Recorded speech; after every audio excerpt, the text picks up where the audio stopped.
Welcome to the Pacific Northwest Mountain Region, Manly area. Well, actually, this is right down the road by an hour or so from Portland, Oregon. And we're in the mountain country, so we're really off the beaten path. And I present to you the 2023 all-new Honda HR-V. This is a completely different vehicle than the previous model.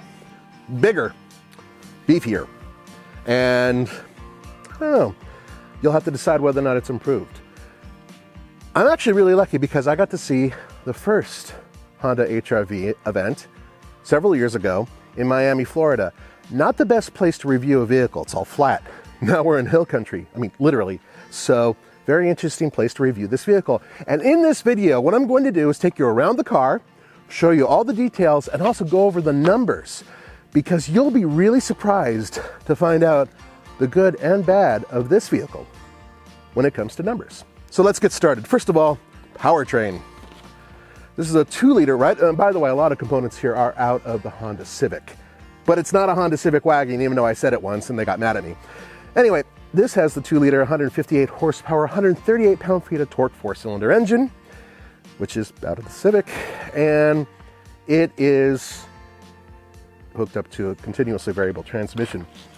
Yeah, sorry guys, no manual transmission option. Big surprise, right? This has all-wheel drive, which is an option. So you can get this front-wheel drive or all-wheel drive. We'll go over pricing in a bit. I have the sticker right here. Now what's interesting is that you'll notice that this gets 25 miles per gallon city, 30 miles per gallon highway. The old HR-V was 28 city, 34 highway. Way more efficient.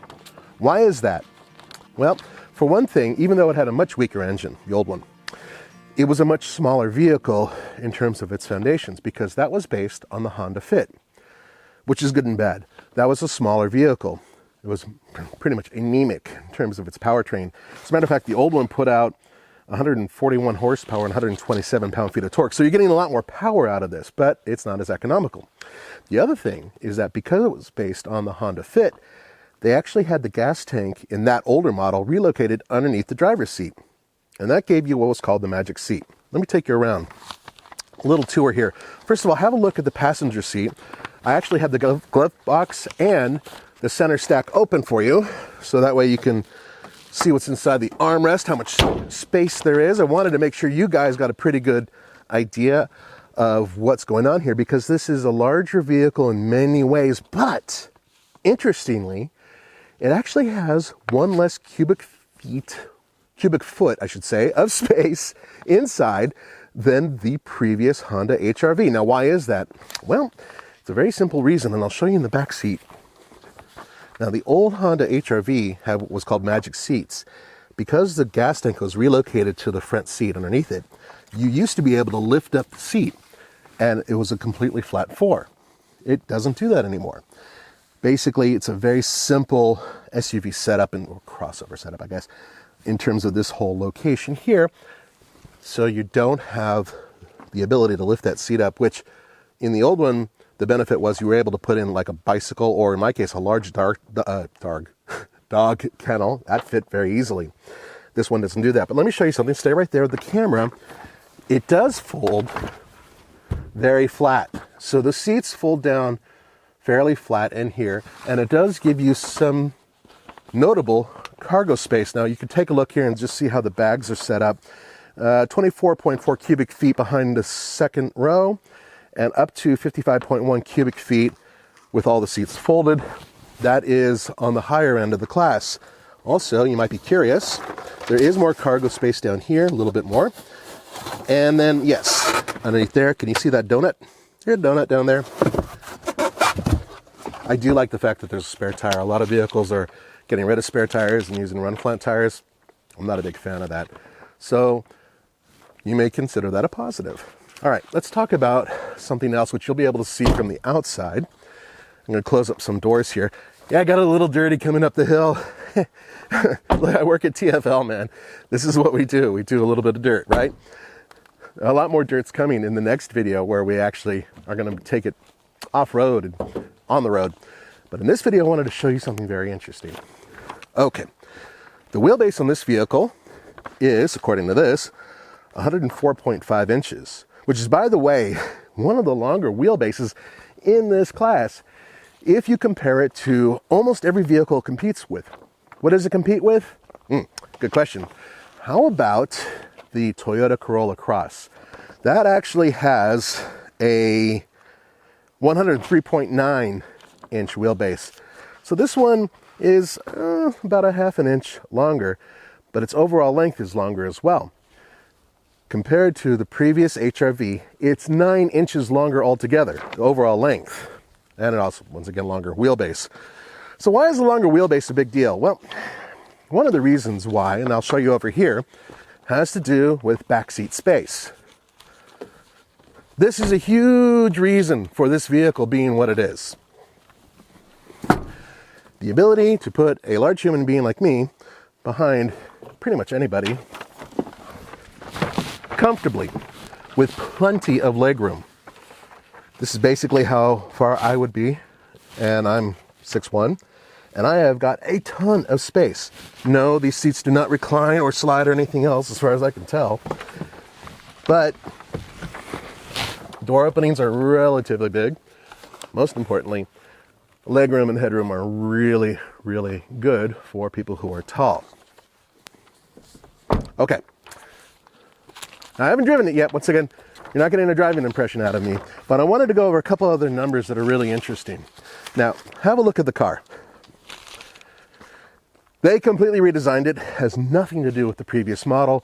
Most of the components, as I said before, are based on the Honda Civic, the current one, which is a much larger vehicle than the Honda Fit.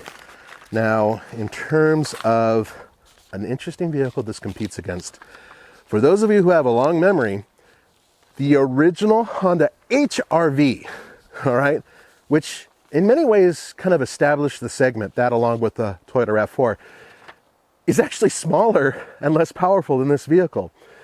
This is actually a bigger vehicle in almost every way other than height and also cargo space than the first generation Honda HRV, and that was in the mid to late 90s.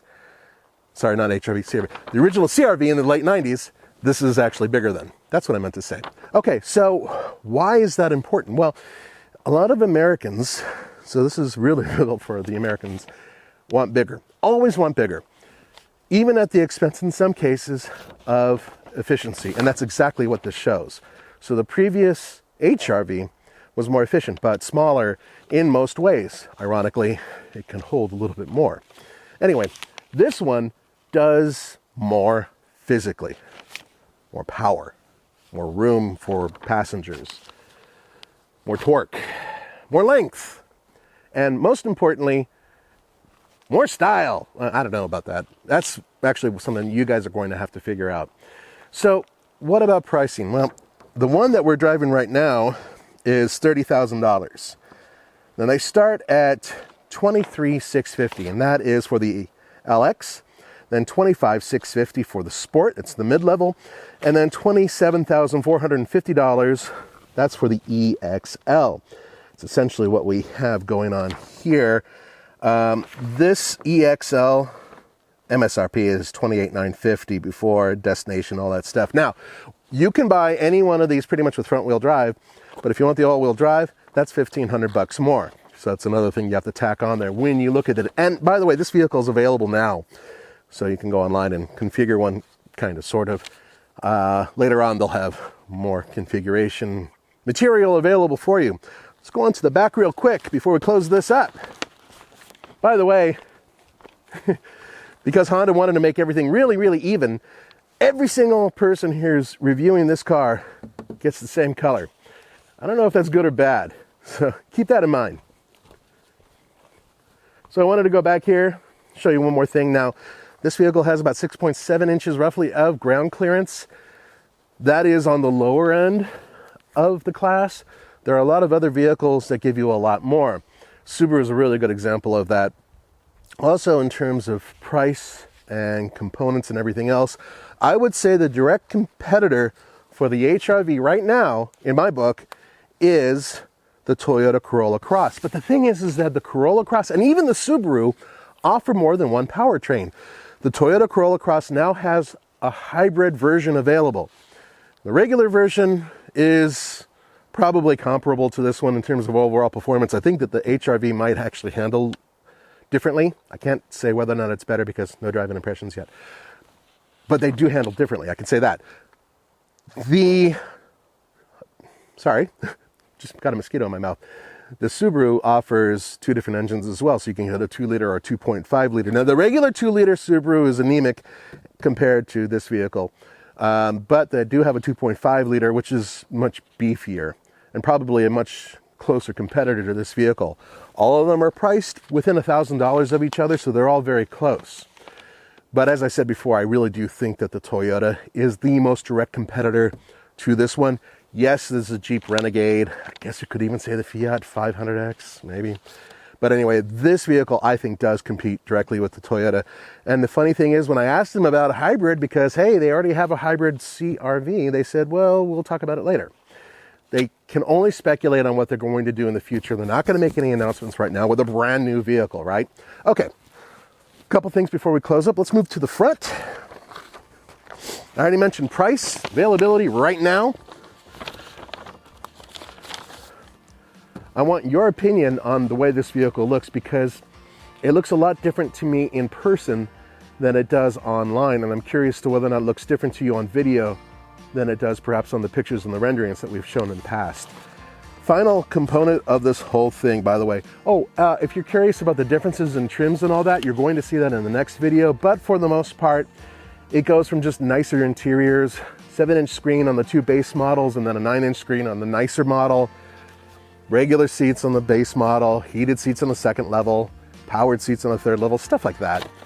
It's essentially a very simple vehicle in terms of 3 different choices, 2 different drivetrains, so all-wheel drive or front-wheel drive, 1 engine, 1 transmission, not that complicated.